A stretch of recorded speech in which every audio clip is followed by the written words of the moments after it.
Bayangkan jika mata Anda tidak hanya melihat cahaya, tapi juga bisa merasakan sesuatu yang sama sekali tak terlihat. Sesuatu yang mengendalikan burung untuk bermigrasi ribuan kilometer, atau membantu ikan hiu menemukan mangsanya. Kita sedang bicara tentang indera keenam, kemampuan untuk merasakan medan magnetik bumi. Jika kemampuan ini tiba-tiba muncul pada setiap manusia, apa yang akan terjadi pada kita? Akankah kita menjadi navigasi hidup, atau justru terjebak dalam dunia yang penuh dengan sinyal yang tak terlihat? Konsep ini mungkin terdengar seperti fiksi ilmiah atau sebuah kekuatan super dari film pahlawan.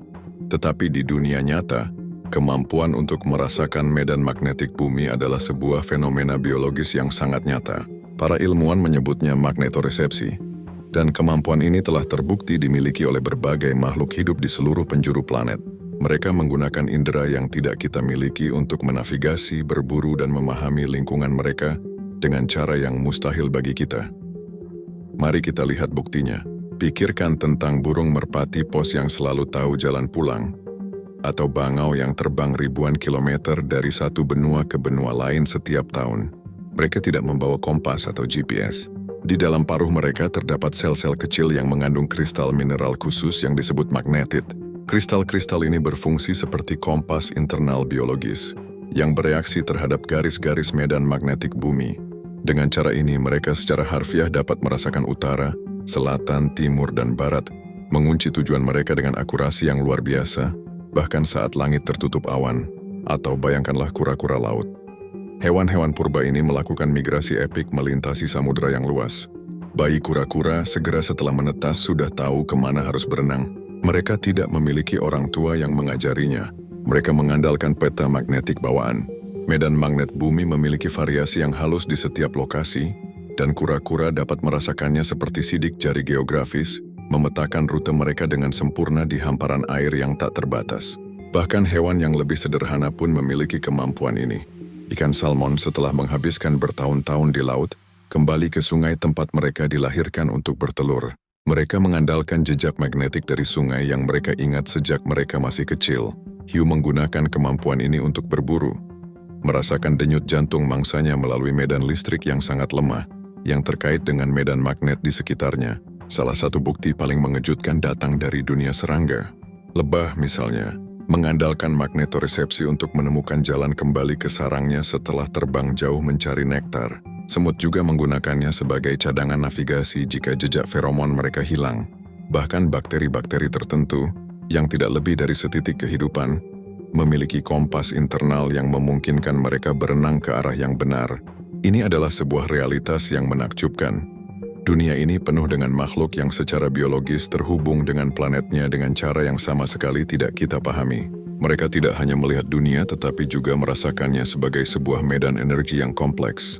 Kemampuan ini menunjukkan bahwa, dalam skala evolusi manusia adalah anomali. Kita mungkin telah mengembangkan teknologi yang luar biasa, tetapi kita kehilangan indera yang sangat fundamental. Sebuah indera yang dimiliki oleh burung, kura-kura, dan bahkan bakteri, yang memungkinkan mereka merasakan denyut jantung bumi. Pertanyaannya sekarang bukan lagi apakah itu mungkin, melainkan apa yang akan terjadi jika kita memilikinya. Jika kemampuan untuk merasakan medan magnetik bumi tiba-tiba muncul pada setiap manusia, dalam hitungan detik, dunia yang kita kenal akan terbalik total. Bukan sebuah ledakan atau bencana, melainkan sebuah ledakan sensorik yang terjadi di dalam otak kita. Kita yang tadinya buta terhadap medan magnet, kini akan melihatnya, merasakannya, dan menciumnya, seolah sebuah tirai tebal tiba-tiba disingkap. Awalnya, di tengah alam bebas, anugerah ini akan terasa luar biasa. Seseorang yang tersesat di hutan atau gurun pasir akan langsung tahu di mana utara berada. Kompas tidak lagi dibutuhkan, karena arah adalah sebuah sensasi, sebuah tarikan yang tidak bisa diabaikan. Anda akan tahu di mana Anda berada hanya dengan merasakan denyut magnetik di bawah kaki Anda. Keindahan navigasi yang baru ini akan terasa seperti sebuah kebebasan, sebuah koneksi primitif dengan planet yang telah lama hilang. Namun di balik keajaiban itu ada sisi gelap yang menanti.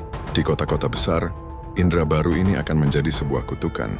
Kota adalah jaringan raksasa dari kabel listrik, tiang transmisi, stasiun kereta bawah tanah, dan jutaan peralatan elektronik yang semuanya memancarkan medan magnetik. Bagi kita ini adalah sebuah keheningan yang tak terlihat, tetapi bagi seseorang dengan magnetoresepsi, ini adalah kebisingan yang memekakan telinga. Sebuah tsunami sensorik yang tak tertahankan. Berjalan di dekat jalur kereta bawah tanah akan terasa seperti berdiri di sebuah wadai kecil. Duduk di sebuah kafe yang penuh dengan ponsel, laptop, dan router wifi akan terasa seperti berada di tengah-tengah badai elektromagnetik. Di dalam gedung-gedung perkantoran, medan magnet dari server dan kabel listrik di dalam dinding akan memicu sakit kepala, disorientasi, dan mual yang konstan. Ruangan yang dulu dianggap tenang, kini menjadi tempat yang penuh dengan suara-suara energi yang kacau.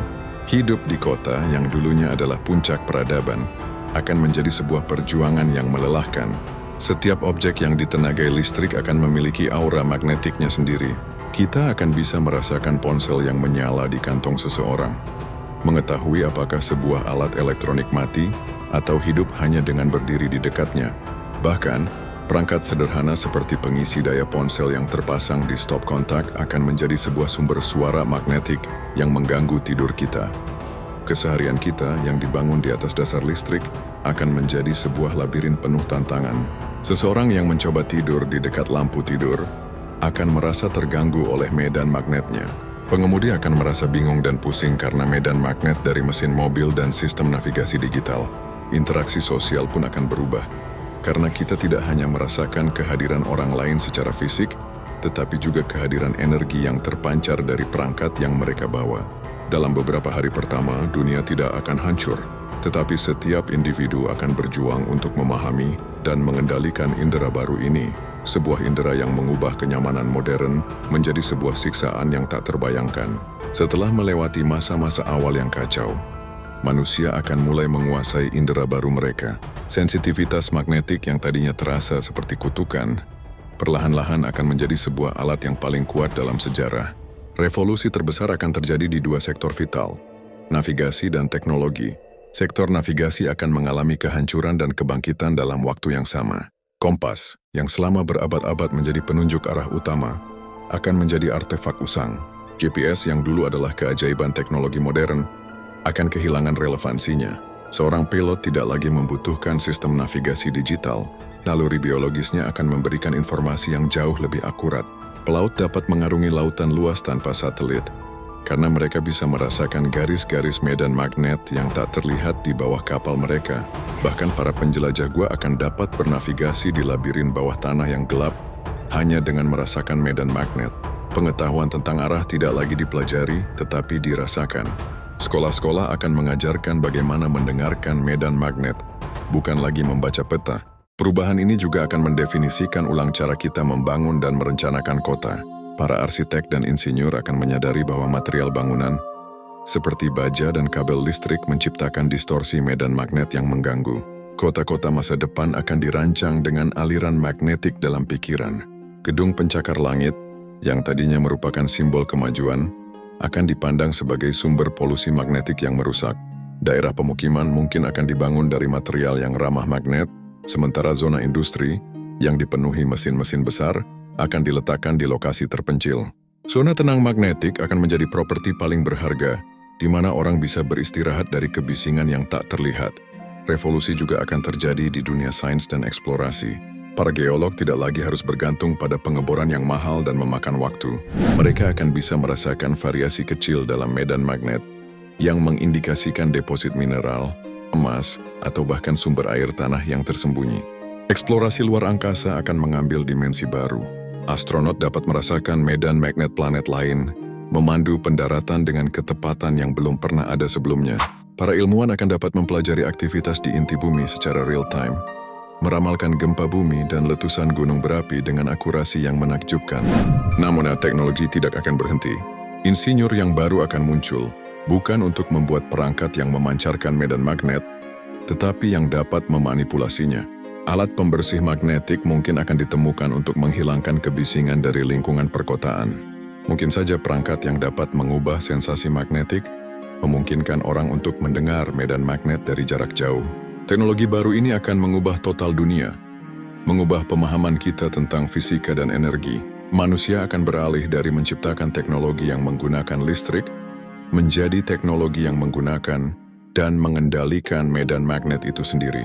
GPS dan kompas akan menjadi bagian dari museum, digantikan oleh indera biologis yang baru saja terbangun, dan teknologi yang dibangun untuk mengendalikan kekuatan yang paling fundamental di planet ini.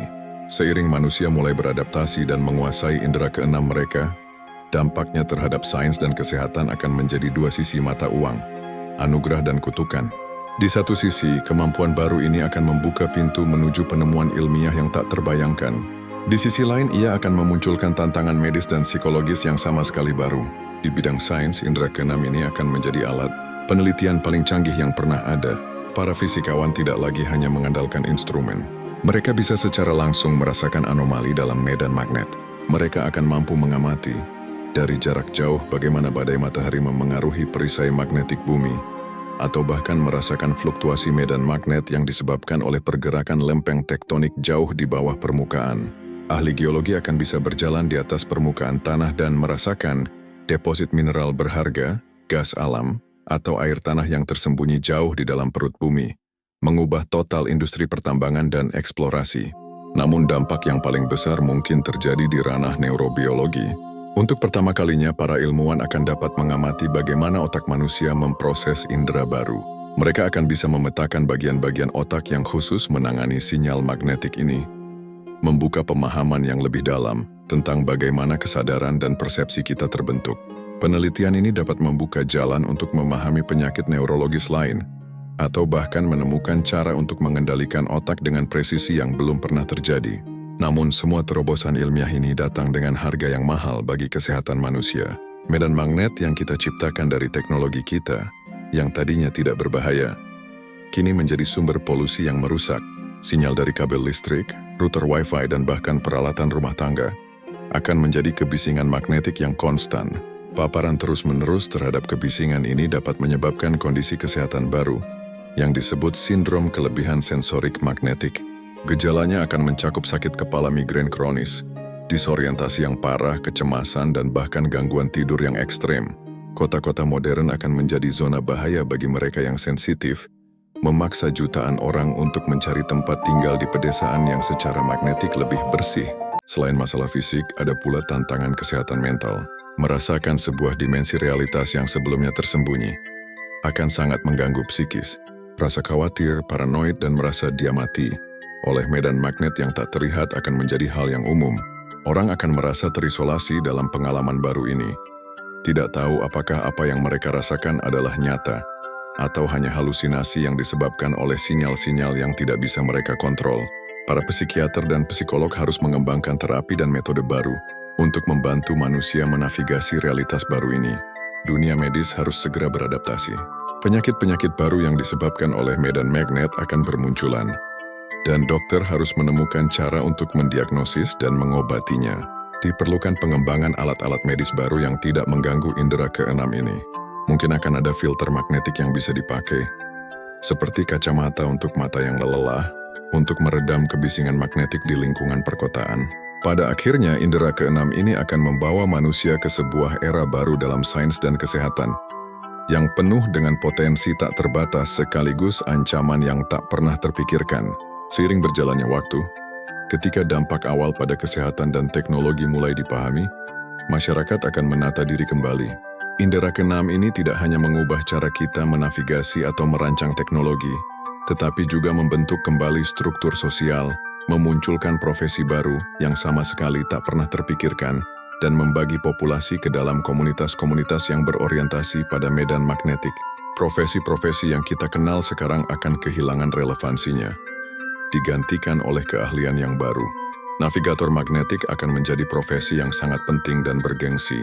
Individu yang memiliki sensitivitas magnetik paling tajam, yang mampu membaca garis-garis medan bumi dengan akurasi sempurna, akan menjadi penunjuk jalan bagi ekspedisi di seluruh dunia, memandu para pelaut di laut lepas, dan mengarahkan konvoi di padang pasir yang luas tanpa bantuan teknologi modern.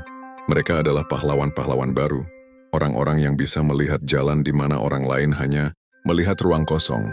Selain itu akan muncul profesi-profesi yang berfokus pada manajemen medan magnet. Arsitek medan magnetik akan bertanggung jawab merancang bangunan dan kota. Mereka tidak hanya mempertimbangkan estetika dan struktur, tetapi juga aliran magnetik di dalamnya.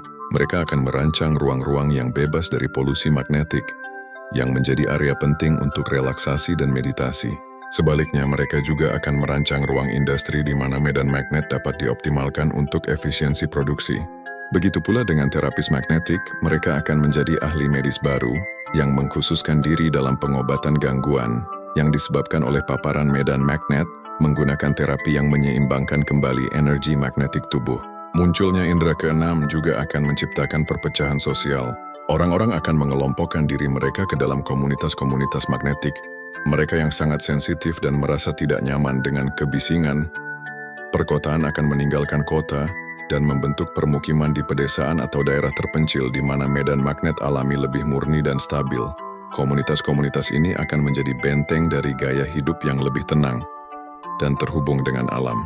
Mereka akan mengandalkan energi terbarukan seperti angin dan air, dan menghindari teknologi modern yang memancarkan sinyal magnetik yang kuat. Di sisi lain, kota-kota besar tidak akan mati, tetapi akan berubah. Mereka akan menjadi tempat bagi mereka yang memiliki toleransi tinggi terhadap kebisingan magnetik, atau bagi mereka yang memiliki teknologi untuk memblokir sinyal-sinyal yang mengganggu. Kota-kota ini akan menjadi pusat industri, penelitian, dan teknologi yang menggunakan medan magnetik sebagai sumber daya. Pekerjaan-pekerjaan yang mengandalkan mesin-mesin canggih akan terkonsentrasi di sini, menciptakan kelas sosial baru yang terbiasa hidup dalam lingkungan yang secara sensorik sangat intens. Perpecahan ini akan memunculkan budaya baru. Di komunitas pedesaan, nilai-nilai tradisional dan kearifan lokal akan lebih dihargai. Pengetahuan tentang bintang dan alam akan menjadi kurikulum sekolah. Sementara itu, di kota-kota, nilai-nilai kemajuan dan inovasi teknologi akan mendominasi. Kedua kelompok ini akan hidup dalam realitas yang berbeda, dengan pemahaman yang berbeda tentang apa artinya menjadi manusia. Indera keenam ini tidak hanya mengubah cara manusia melihat dunia, tetapi juga mengubah cara kita hidup bersama, memisahkan kita menjadi dua jalur evolusi sosial yang berbeda. Indera keenam, sebuah anugerah yang menjanjikan kekuatan luar biasa, tetapi juga membawa kutukan berupa kekacauan dan gangguan. Skenario ini mengajarkan kita bahwa setiap kemajuan memiliki dua sisi mata uang. Dunia dengan indera magnetik akan penuh dengan keajaiban yang tidak terbayangkan, tetapi juga dibayangi oleh tantangan yang sama sekali baru. Ini bukan lagi tentang apakah kita bisa memiliki indera keenam, tetapi tentang apakah kita mampu mengendalikannya. Jadi, sekarang giliran Anda. Jika Anda harus memilih, apakah Anda ingin dilahirkan dengan indera keenam ini? Tuliskan jawaban Anda dan alasannya di kolom komentar di bawah. Dan jika Anda penasaran dengan skenario apa jadinya lainnya, pastikan Anda sudah subscribe ke channel Apa Jadinya dan nyalakan notifikasi. Sampai jumpa di video selanjutnya.